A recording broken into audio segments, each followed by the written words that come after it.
Hello students, this is Taranum Jahan and I'm again with you all people in order to start the new chapter from civics this time. And here we are going to start the unit 2 of your civics. And that unit consists of 2 chapters, so we'll be completing the first chapter of that unit 2. So the second chapter for your civics is Parliamentary Government of India. Or you can say that in NCERT you are having the same chapter with the name called Parliamentary System. So we are covering from the both the books, as I said, that from the Viva Education plus the NCERT. So here in your Viva Education the chapter name is Parliamentary Government of India, whereas in your NCERT the chapter name is Parliamentary System. So let's begin with the chapter. So let's begin with the introduction of Parliament. As you all know that in India we have the legislature who frames the law and the executive who implements the law and the judiciary who checks or who interprets them. So the legislature is called as the Parliament, or you can say is Sansad. The Indian Parliament consists of the President and the two houses, that is nothing but the Lok Sabha and the Rajya Sabha. Combined together we call it them as Union Legislature. And you all should also know that who is the head of our state? The head of our state is President. And the head of our government is nothing but the Prime Minister, to whom we have given the majority votes and the person who has made the party. So he is the head of the government, that is nothing but the Prime Minister.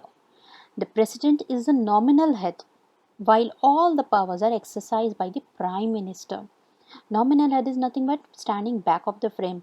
In the front, we can only see that all the powers are exercised by the Prime Minister, but in real sense, all the powers are exercised by the President. There is no clear-cut separation of powers between the executive and legislature. How can we say this? We'll understand it when we discuss about the legislature and the executive in detail. So let's begin with each and every point to be discussed in detail. So now let's start our discussion with the two houses of the parliament, that is nothing but the Lok Sabha and the Rajya Sabha. So let's see the first house, Lok Sabha. So the first is Lok Sabha. The Lok Sabha is also called the House of the People. This is because its members are elected directly by the people. The Lok Sabha cannot have more than 545 members. Though the constitution has provided for the maximum seats of 552, the number of seats will remain fixed for 545 till 2026. So here, as I already told you, that most of the members of the Lok Sabha are elected directly by the people. That is the reason why Lok Sabha is called as the House of the People. And apart from this, apart from the elections from which the people are electing the Lok Sabha, apart from this, the President nominates the two members from the Anglo-Indian community. And usually this Lok Sabha, the members of the Lok Sabha are elected for the term of 5 years. And if the party is in the power loses, that is in the majority, whoever is the prime minister, if the party in the power loses its majority, the president can dissolve the Lok Sabha before its term is over. That is, before the 5 years, president can dissolve the house if the majority party lost in any of the election or lost the no confidence motion in the parliament. On the other hand, in case of an emergency, the term of Lok Sabha can be extended for 1 year. So now who can contest the Lok Sabha elections, or you can say in short that who is the people who are eligible in order to contest in the elections of Lok Sabha. So the first is he should be a citizen of India and he should be at least 25 years of age. He should not be an unsounded mind person and should not hold any salaried government job.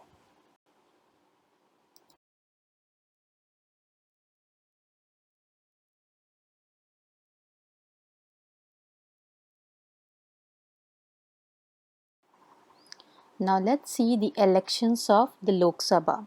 The procedure of elections. Members of the Lok Sabha are elected through the general elections. Elections take place every 5 years. And for the purpose of the election, the country is divided into constituencies. Constituencies is nothing but one UP is divided into several constituencies like Muradabad, Rampur, many of the constituencies. And from each constituency, one person is going to win.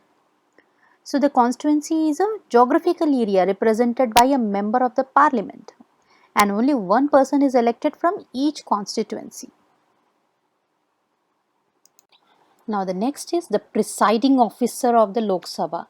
Presiding officer of the Lok Sabha is nothing but the speaker of the Lok Sabha. The member of the parliament, they elect the presiding officer or the speaker of the Lok Sabha from among themselves only.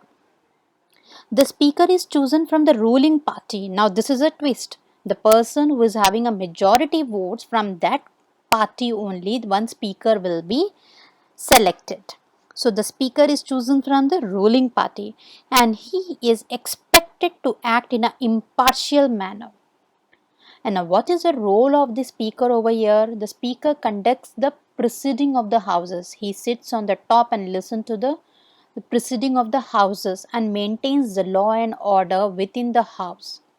Sometimes after a debate, the speaker takes a vote on any of the issues which have been discussed in that Lok Sabha. And usually the speaker does not vote over here. So when the issues have been discussed, when everything has been finished by both the houses, now the speaker asks for the votes, that how many agree with that issue. And if there is a tie in both the houses at the time of the voting system, if there is a tie, then only the speaker has the power to cast his vote. That vote is called as casting vote. That nothing but the deciding vote. The speaker generally belongs to the ruling party, as I said, but has to act impartially. The Lok Sabha members also elect the deputy speaker who presides over the house in the speaker's absence. If he is not well or anything has happened, any of the emergency, if the speaker is not coming to the Lok Sabha, then in that case, deputy speaker will take his seats and listen to the proceeding of the houses. So the next house is Rajya Sabha. This house is also known as the Council of States or the Rajya Sabha, or you can say it as upper house. Here you have around 250 members, and out of which 230 members represent the state and the union territories. Members of the state legislative assemblies elect the members of the Rajya Sabha. So here they are the indirectly elected members. They are elected by the state legislative assemblies. And here you have the vice president as a presiding officer, or you can call him as a chairman of the Rajya Sabha. Like in the Lok Sabha you are having the speaker, here you will have the vice president as a chairman of the Rajya Sabha who will be listening to the proceeding of the Rajya Sabha. Now each members of Rajya Sabha is elected for a term of 6 years. But however, 1/3 of its members retires every second year and they are replaced by the newly elected members. Its members are indirectly elected by whom? The legislative bodies. And to be eligible as a member of the Rajya Sabha, the person should have the well experience in the practical experience in the specific field. They should be well educated, very intelligent person can only become the members of the Rajya Sabha. Like the members which are nominated by the president are the disguised authors, journalists, economists, scientists, and among the disguised people who have been nominated to the Rajya Sabha are the poets, singers, actors. So there are many well educated and well settled rich people, even they sit in the Rajya Sabha. So here you can say that the Rajya Sabha is a upper house. Now eligibility for the member of the Rajya Sabha is the same, like he should be a citizen of India, he should not hold any office, the salaried government offices job, and he should be around 30 years of age. For Lok Sabha it was 25 years, for Rajya Sabha it is around 30 years, and the Vice President of the India presides over Rajya Sabha. And who is the deputy chairman is the person on the behalf of the president. If the a vice president is not available for any kind of an emergency, then the deputy chairman sits and presides for the listening of hearing of the Rajya Sabha. Now let's see the differences between the Lok Sabha and the Rajya Sabha, and it is one of the important question which is usually asked.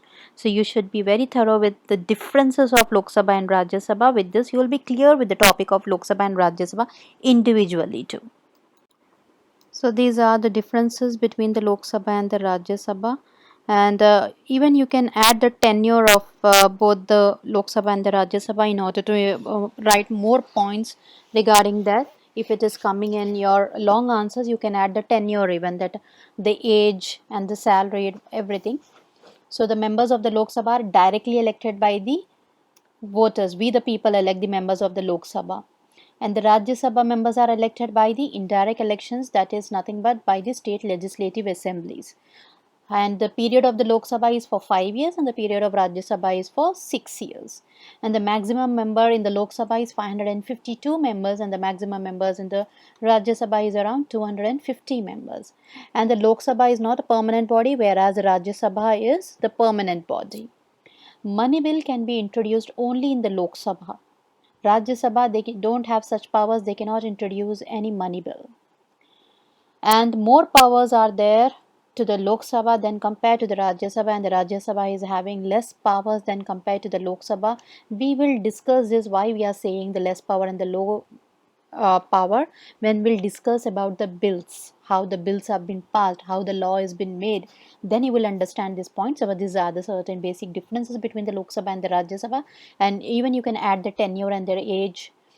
There is a difference between that, and how the speaker is elected, the vice chairman, and here the speaker, here the person who is elected, who preside the officer, is nothing but the speaker, and the person who is presiding the officer over here is a chairman. You can add more certain points as we have discussed it earlier, so in order to make it the lengthiest one, the answer.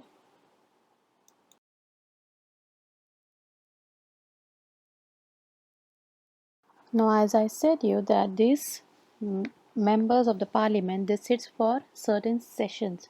These sessions have been divided into under these sessions there are certain names given to that when they discuss. One is the question hour. So now the first session, the first meeting starts with the questions hour. Now what is this question hour? It is the first hour of sitting session of the Lok Sabha, and it is devoted towards the questions that the members of the parliament raises and the obliged minister to answer. And this is one of the way to hold the executive accountable, where the minister, the prime minister, who is holding a majority votes and sitting in the parliament, is answerable to any of the things, any of the promises which have been not made by him but not had been fulfilled, will be asked by the members of the Lok Sabha who are elected by us from each constituencies. And on the behalf of us, these people in the Lok Sabha, they raise the questions to the Prime Minister, and he is answerable. So this question are really, this is a one way to hold the executives accountable in order to answer the questions that have been raised in the parliament. Now, what is 0 hour? 0 hour is nothing but the time that is immediately following the question hour has come to be known as the 0 hour. It starts at around 12 noon, and the members during this period, with the prior notice to the speaker, raise important issues. So, on this 0 hour, they'll have a debates on the important issues regarding the public interest that are held during this period. Now let's see bill. What is bill? The parliament, they have a power to introduce the new law, and even they can change the old ones. A law is first introduced in the form of a bill, and it becomes a law only when it is signed by the President of India. Until unless it is not signed by the President of India, it is called as the bill, and a bill is just a draft of a proposed law. Now, how a bill becomes a law? A bill is first introduced in either of the house of the parliament. except the money bill. It has to be passed by both the houses in order to become a law. Thus, first, if it is introduced, it should pass the three readings, that is the first reading, second reading, and the third reading. In all these three readings, they have to follow certain pattern, that is, first introduction of the bill will be discussed, then the discussion on that bill will be discussed, then the voting will be done on the bill that has been introduced. In each house these three patterns should be followed, that is, in each reading these three patterns should be followed. What are those? Introduction, discussion, and voting. When in the first house it has been introduced, it should be discussed and it should be voted. Then it should be passed down to the second house. Then again there they will discuss, they'll introduce there, this so and so bill has come from the so and so house, and they will discuss it and they'll have a voting. After this, if the second house passes the bill, it is sent to the president. However, if the second house does not approve the bill, it cannot become a law. And if it is signed, that bill is called as law. Now let's see the three different types of bills that have been introduced in this parliament. So law is first introduced in a form of a bill. Bills are the proposals that have been debated over in the parliament. The parliament can make law only when the bills are passed by both the houses. The bill then requires a president's signature to become a law. Now, the two types of a bill are the ordinary bill and the money bill, and the third is the constitutional bill. But mostly the money bill and the ordinary bill are passed in the parliament, and how the constitutional bills are passed, we'll discuss it each and every separate side heading. Now, the first is money bill. A money bill is concerned with the income or the expenditure of the government. So money bills can be only introduced in Lok Sabha. So this is a plus point. It is only introduced by the Lok Sabha, and this is a power that the Lok Sabha is having because it cannot be introduced by the Rajya Sabha. After three readings in the Lok Sabha, that is the same thing, the three readings of the Lok Sabha, the bill is sent to Rajya Sabha. Then Rajya Sabha can make the suggestions to it, and it is then sent to the president to his consent before it becomes a law. Then the next is an ordinary bill. An ordinary bill can be introduced in either of the houses, whether it has to be introduced in the Lok Sabha or Rajya Sabha. Either of the houses it can be introduced, and once passed by both the houses and approved by the president, it becomes a law. So same procedure for each and everything, that it should first read by the first house, then it should be read by the second houses, and same thing should be followed, that introduction, discussion, and voting, and then it becomes a law. So here, apart from this, there are more important points that has to be discussed, like if the money bill has been given to the discussion after it has been passed from the one house and it has been given to the second house, that is Rajya Sabha, if that bill is going for a discussion, that they have a right to keep that money bill only for the 14 days. And within that 14 days, they have to introduce, discuss, and vote, and then the bill has to be returned back to the Lok Sabha. And again, if there is, why they have to return back to the Lok Sabha, if they want to reconsider any changes, if any point has been not liked by the Rajya Sabha, if they want any kind of a changes in that bill, that has to be made, and again they have to send back to the Rajya Sabha. And if Rajya Sabha likes the changes, then it is well and good. And if it does not like, if the Lok Sabha says that we don't want to make any changes, we are doing the correct way and you have to approve it, we are not making any kind of a changes in any of the point, if they say this, then the president, he will call for a joint session. Joint session is nothing but where both the houses will sit together and discuss that bill on which they are not having a mutual consent on it.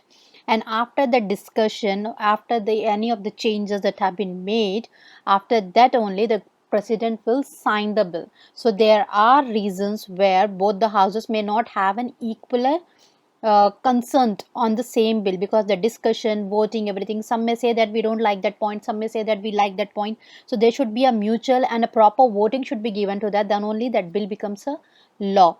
So the both houses concerned should be there. If they are not disagreeing with the any of the point, if they are not coming to any of the point, or they are not for coming to the any solution in regarding the voting to that bill, then only the president has the power in order to call for a joint session, and let's have a discussion on the bill in the joint session where both the houses sit together and have a discussion on the bill. And ordinary bill, as I said, that the money bill has to be returned within the 14 days. In the same way, the ordinary bill, even they have to return it within the 6 months and not more than 6 months. If they have kept it for the more than 6 months, that means that it will be said that it has been approved. They have to return it within the 6 months, otherwise it will be said that it has been approved by the president if they are making it late. So after the 6 months, no one day should be more than that, otherwise that bill will be treated as a law. Now, what is constitutional bill? Constitutional bill is nothing but in order to make an amendment is nothing but to make any changes in the constitutional law.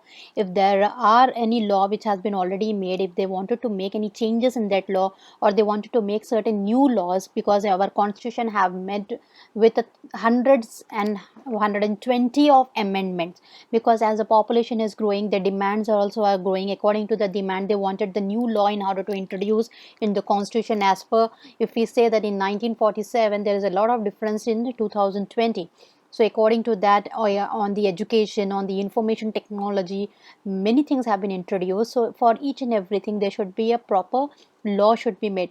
For that, the constitutional bill has been passed in order to make the new laws, and this can be introduced in either of the house, that is Lok Sabha and Rajya Sabha. So till now we have discussed that how the bill has been becoming a law, then how this both the houses are making a discussion, then with the consent of both the houses, then the bill is going to the president, and the president is signing on that bill, and that bill is becoming a law. This is what the procedure till now we have seen. But now we'll discuss the very important power of the president, which is called as veto power. In India, the president has several veto powers with regard to the passing a bill. The President of India can either reject the bill or return the bill or withhold his assent to the bill. He has this power. Both the houses are passing the bill. Now the only thing is that the president should sign, but the president has a power that he can return the bill. Might be some points he don't not liked it. Might the law which has been passed by the parliament is not is might be taking the rights of the people. So on that basis he will say that I will not pass the consent. First again you have a discussion on this.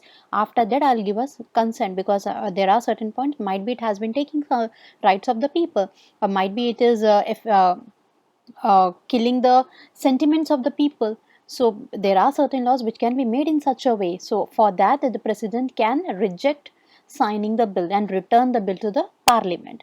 So now such kind of a powers, the president is having several veto powers with regard to the passing a bill, which is called as the absolute veto power, suspensive veto power, and pocket veto power. Now what is absolute veto power?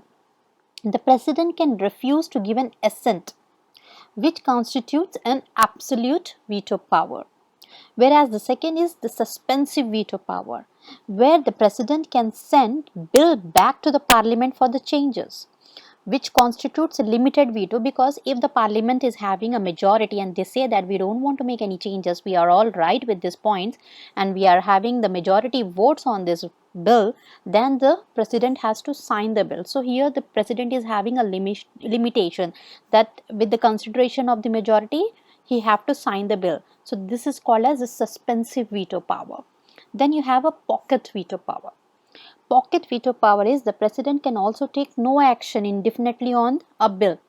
If the bill is taking any of, if he is not even liking the bill, that what the bill has been passed by both the houses, because it has become with a majority, even on some cases he cannot give any indefinite action on that bill. He cannot take an indefinite action on that bill, and silently he has to sign those bill.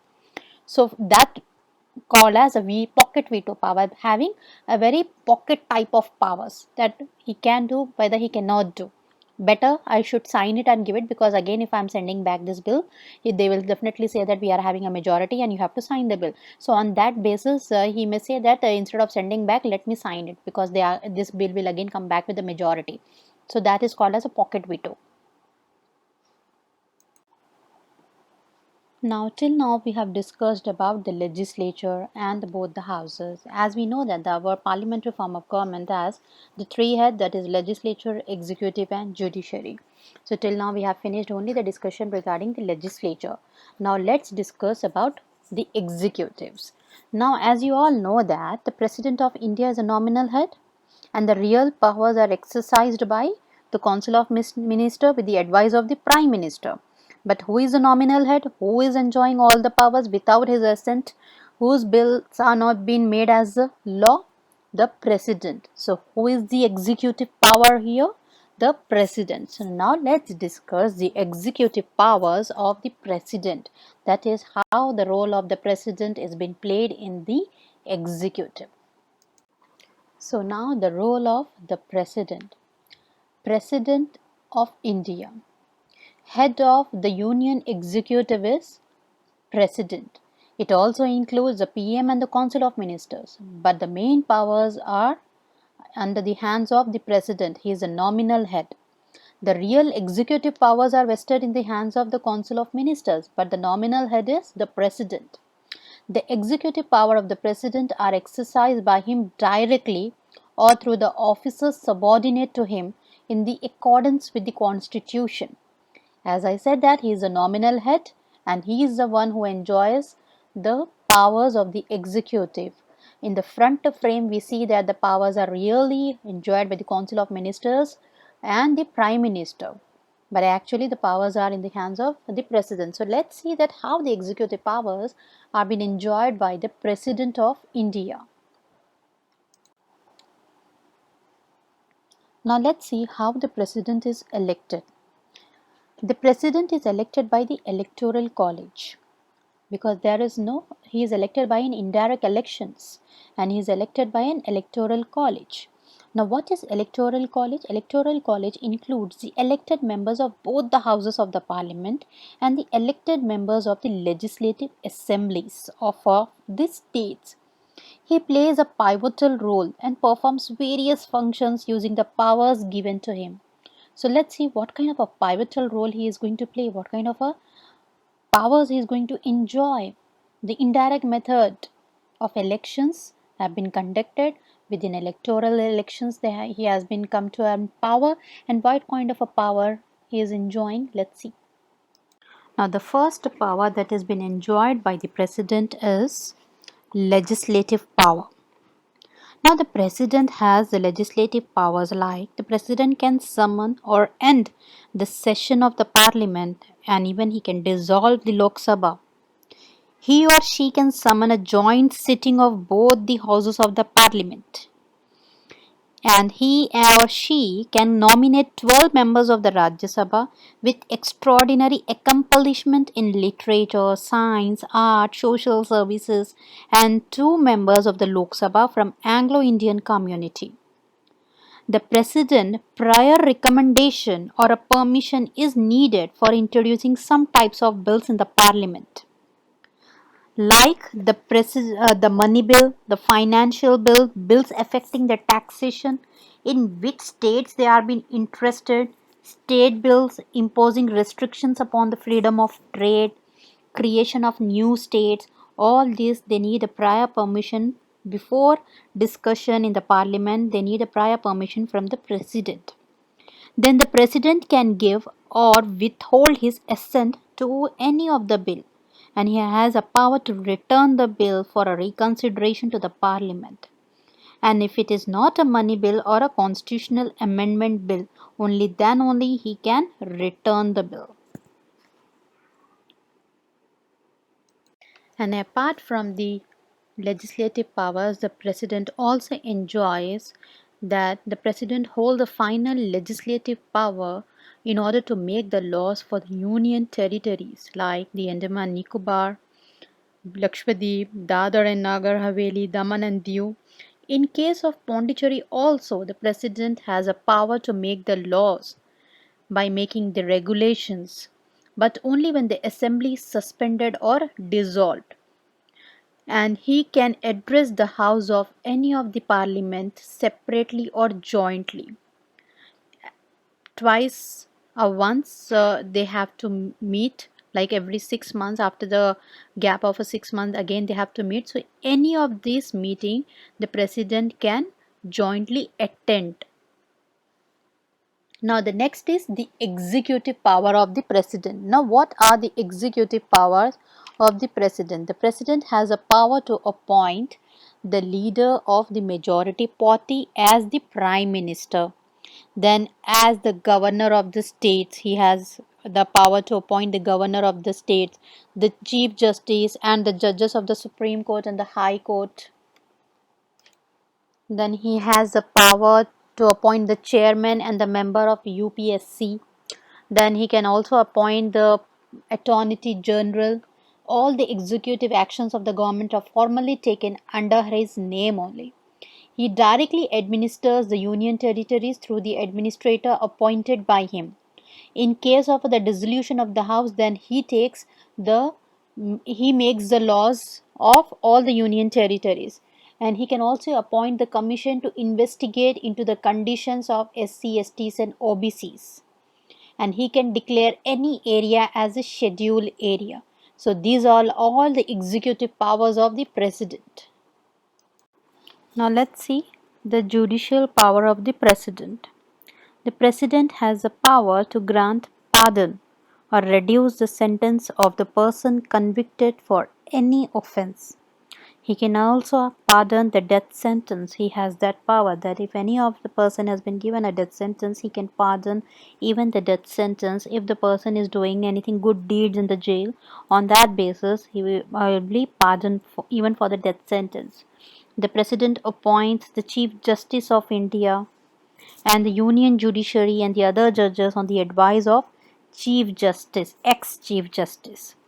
The President dismisses the judges if only if the two houses has given the two-third majority of the members should give the resolution that the so and so judge should be removed from the post.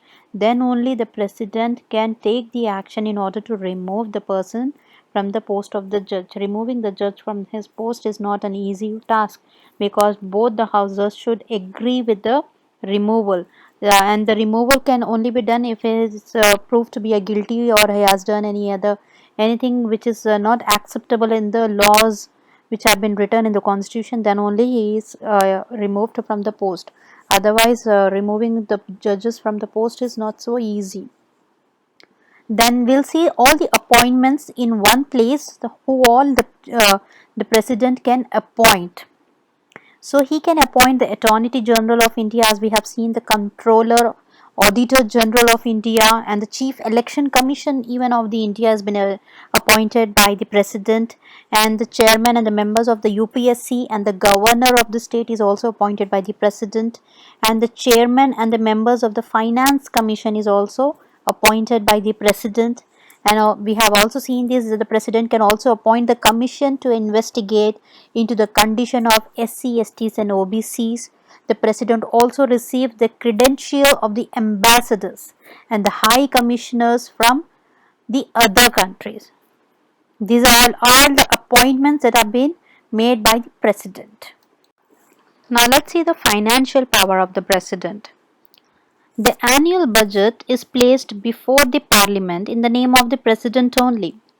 No money bill can be introduced in the parliament unless recommended by the president. In case of any unforeseen expenditure, the president can grant an advance from the contingency fund of India. Then comes your diplomatic power. Now, what kind of a diplomatic powers this president is enjoying? The president represents India as an international forum and it receives an ambassadors. The president appoints the ambassadors and the high commissioner to the other countries. All international treaties and the agreements are concluded in his name. Now let's see the military power of the president. The president is the supreme commander of the armed forces of India. He has the power to declare war and even conclude peace. He appoints the chief of the army, navy, and air forces. Now, the next is pardoning power. Pardoning, as I've already said, that he has a power to grant pardon or reduce the sentence of the person convicted for any offense. So, as mentioned in the Article 72, the Indian Constitution has given the power to the President in order to grant a pardon in the following cases, like if the punishment has been given by the Union law, that is, by the supreme law. If any punishment has been given, only President has a power to pardon those punishment, and the punishment by the military courts, because the militaries have the separate courts, and according to that code, if any punishment has been given to any person, only president has a power to pardon that person, and even he has a power to sentence pardon the death sentence if it has been given to any person by looking at the deeds which has been done in the jail during the living in the jail. If the good deeds have been done, according to that, by looking at the complete history of the person, he may give the pardon to that person. So all the pardoning power is been given in the hands of the president. Then comes your emergency powers. The president has a certain special powers to deal with an emergency situations. On the articles which have been the powers which are given under the articles is 352, 356, 360, and the ordinance under the are promulgating the ordinance under the article of 123. Now let us see what type of the emergency powers are enjoyed by the president. So the emergency powers are classified into state emergency, national emergency, and financial emergency. Now what does it comes under the national emergency? Let's see. The national emergency is caused by war, external aggression, or armed rebellion in a whole of the India as a part of its territory. So during the war, the president can declare national emergency only on a written request by the cabinet ministers headed by the prime minister, and the proclamation must be approved by the parliament within 1 month. In case of an emergency, if they want the national emergency to be introduced by the president due to the war, then that concern should be in the return form. It should be a request made by the cabinet ministers that the national emergency should be made by the president, and it should be headed by the prime minister. That means that the cabinet minister and the prime minister are both are answerable to the parliament. So these both the ministers, they should give a written as consent that should be approved by the parliament within the 1 month. Both the parliament, they should discuss and they should ask for a national emergency in the country to the president.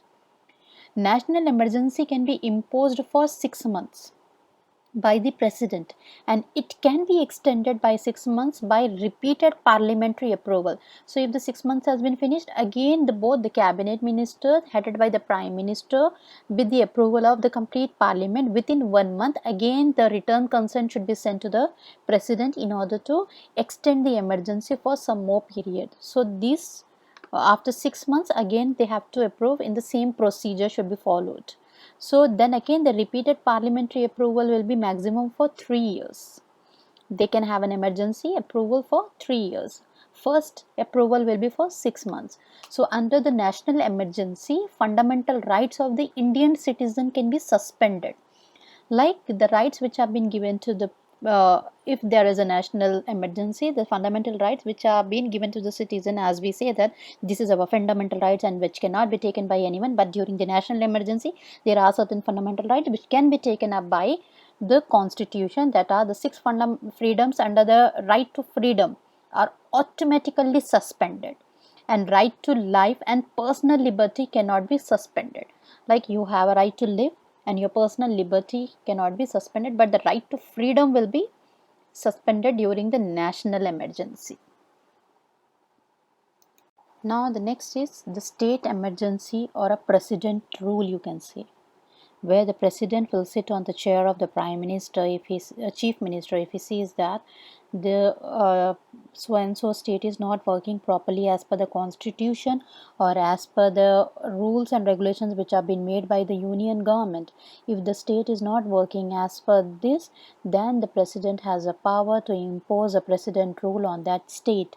So these emergencies are being discussed under the article 356 and 365, where if the state fail to run the constitutionally, if the state is failing in order to run as per the constitution, then the article 356 will be imposed. According to that article, the president rule will be there in that state.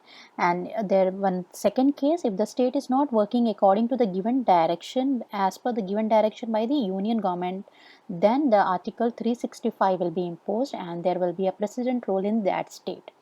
So if the state emergency have been imposed by the president, in such an emergency must be approved by the parliament within the period of 2 months.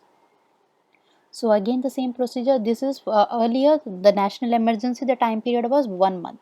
Now for the state emergency, the time period is of 2 months, and it can be imposed for 6 months and to the maximum period of 3 years. Same with the repeated parliamentary approval every 6 months. So here every 6 months they have to give an approval as the cabinet ministers headed by the prime minister. Again the parliament approval should be given. Then only the president will approve the state emergency over there. If needed, the emergency can be extended for more than 3 years by the constitutional amendment. For example, in the case of Punjab and the Jammu and Kashmir, during such an emergency, the governor administered the state in the name of the president. So here what happens when the state, when the president approves the emergency in any of the state, then the governor of that state will sit on the chair and they start acting as a chief minister over there, and they'll act as a president over there. So during such an emergency, the governor administers the state in the name of president. So the legislative assembly can be dissolved or may remain in the suspended animation during that period in that state. So the parliament makes law on the 66 subjects on the state list. All money bills have to be referred to the parliament for the approval of the president. Then the last is the financial emergency. Under the article 360, the power of the president has been given to the president in order to impose a financial emergency. Under this, the president can proclaim the financial emergency if there is no financial stability in India or any part thereof is been threatened by the poverty, or there is a crisis of money in India. This proclamation must be approved by the parliament within 2 months. And this type of emergency has never happened in India so far. So now the next is, let's see the powers and the functions of Prime Minister and Council of Ministers. Now let's see the Prime Minister. President of India appoints the person as a Prime Minister. The Prime Minister is the head of the majority party and he is also a Lok Sabha leader. Only that person will be appointed as a Prime Minister by the President. The President acts on the advice of the Prime Minister, and the Prime Minister, he plays a link between the President and the legislature. He is also responsible for the effective functioning of the government. But if you see one more thing, that the President is having one discretion power too. Now what is this discretion power? Where the President can appoint the Prime Minister on his own discretion. This means that when any of the party is not having a clear-cut majority in a Lok Sabha, if the party is not having a clear-cut majority, then the person will not have the majority even in the Lok Sabha too. And if there is a no clear-cut majority leader, then the president will select the Prime Minister on his own discretion power, to whom he may have a more confidence, and this person can be a good prime minister, or might be he is more liked by the people.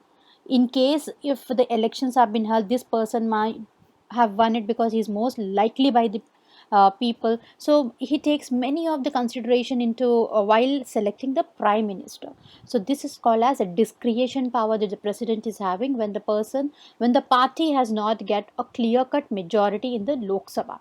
In that case, only the president will have a discretion power. Now let's see the powers and function of Prime Minister. The Prime Minister of India serves the country by the following various functions, like now he is a leader of the country, as we have said that the Prime Minister is the head of the government of India. Then the portfolio allocation. Prime Minister has the authority to assign the work to the ministers. Chairman of the cabinet. The prime minister is a chairman of the cabinet. Cabinet is completely different from the council of minister, where the cabinet are the people, those who sit for the important meetings like the finance department. So these meetings were held by the cabinet members, and prime minister is the chairman of that cabinet members. Now, official representative of the country. The prime minister represents the country for the higher level and international meetings too. The link between the president and the cabinet. The prime minister acts as a link between the president and the cabinet. He communicates all the decisions of the cabinet.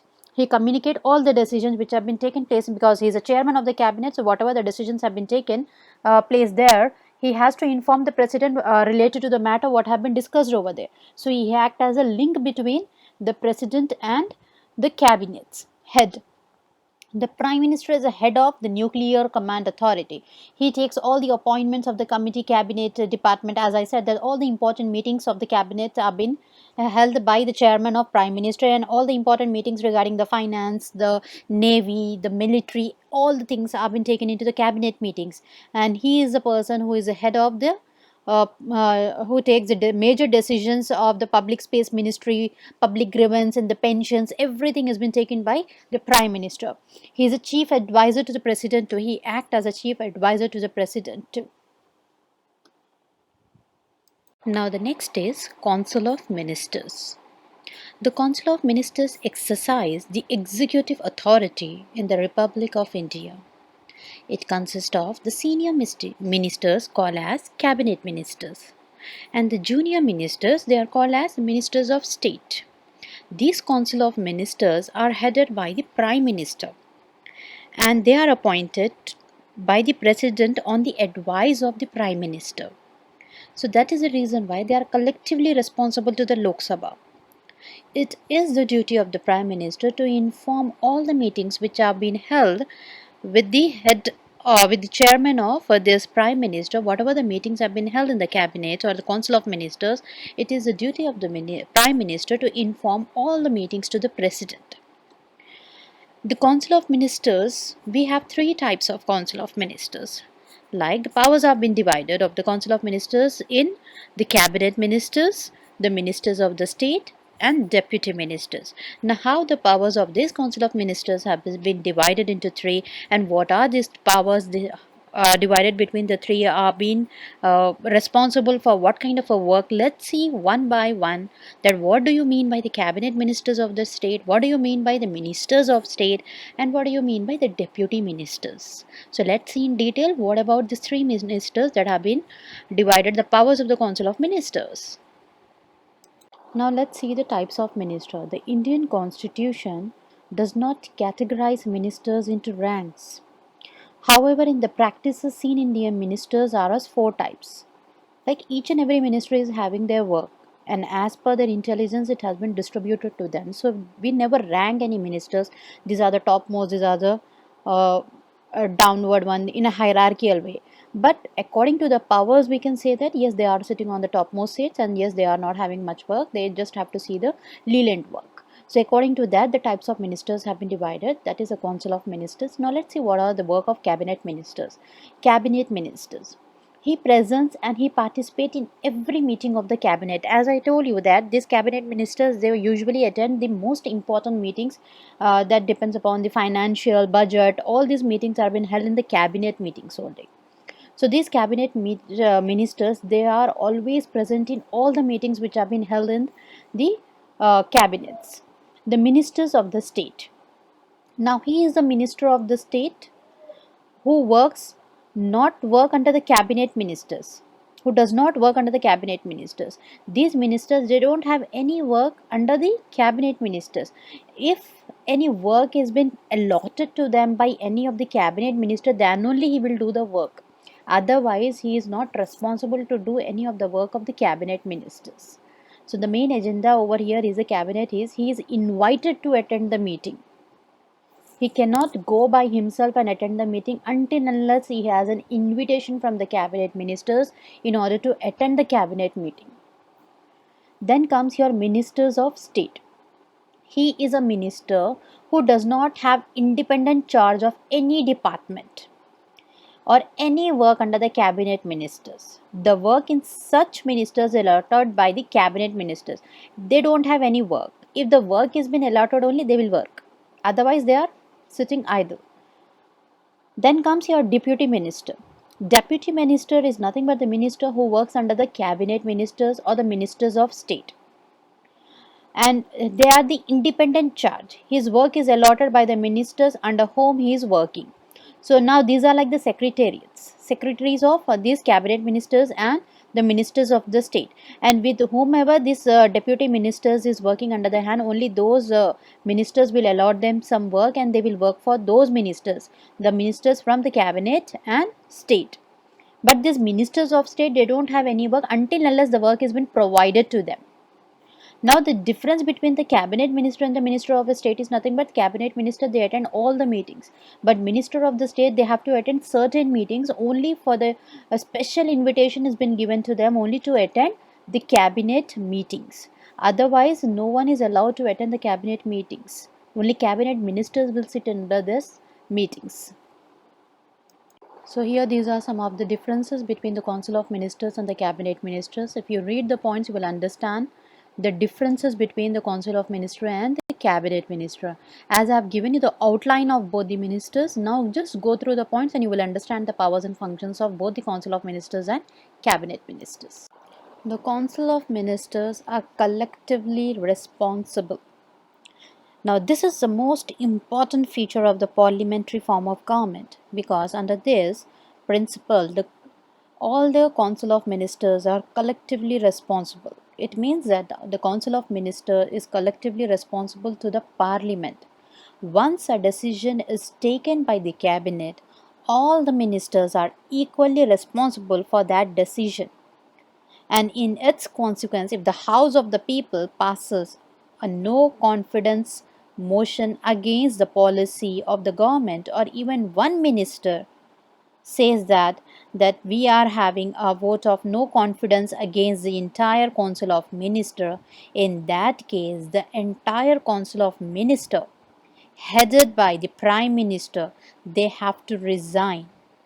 So that is the reason why we say that the Council of Ministers are collectively responsible to the Parliament.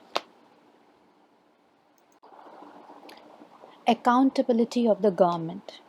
Why do we say that the government is accountable?